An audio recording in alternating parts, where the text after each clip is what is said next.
ili twende peponi lazima tukubali kufa. Kweli.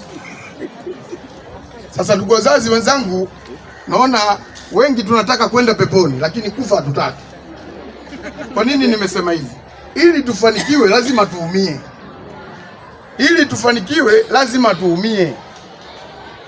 Wakati kikao hiki kinaanza, mimi nilichelewa kufika hapa.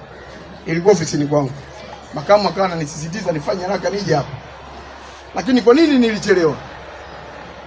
Mheshimiwa mchungaji, umezungumzia habari ya bangi. Ni kweli kabisa.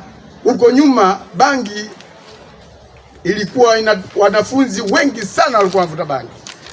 Lakini naona sasa tunataka kurudi huko. Asubuhi wakati nazungumza pale ofisini kwangu na wazazi, nilikuwa nimewaita wazazi watatu. Watoto watatu jana nimewakamata na bangi darasani. Hao watatu wa form 4. Hao nimewakamata na bangi darasani jana. Walimu hao mashuhuda.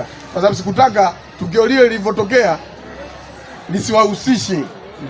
Wakati mwanafunzi mmoja, siwatumiagi mimi viranja katika shughuli yangu. Ikiwatumia watoto wanawajua. Mimi na mainforma wangu madarasani. Na watoto wema ambao huwa wananiletea information kwamba kuna 1, 2, 3, mwalimu chukua hatua. Kwa hiyo kaja mtoto mmoja kuninongoneza, mwalimu fulani kaja na bangi, anamuuzia fulani na fulani ana kisu, ndo anaitengeneza, anaiweka vizuri ili atumie. Ndugu wazazi, naweka ripoti yangu vizuri, muomba mkuu wa shule achukue hatua dhidi ya watoto hawa. Lakini kwa sababu nimepewa dakika chache, wapo watoto takriban 20 ambao wanasumbua ile mbaya, na majina yao nimeyaweka hapa. Kama mzazi yupo tutamwona. Nimechanganya majina ya wanafunzi wa kidato cha 3, lakini pia nimeweka na majina 2 matatu ya kidato cha 4. Hawa watoto hawaingii darasani. Hawa watoto muda wote wako polini.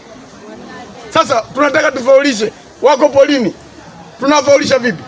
Kwa mfano, juzi Henry Yusufu napigwa simu na shule ya jirani kwamba kajificha katika majengo yao nyuma kule.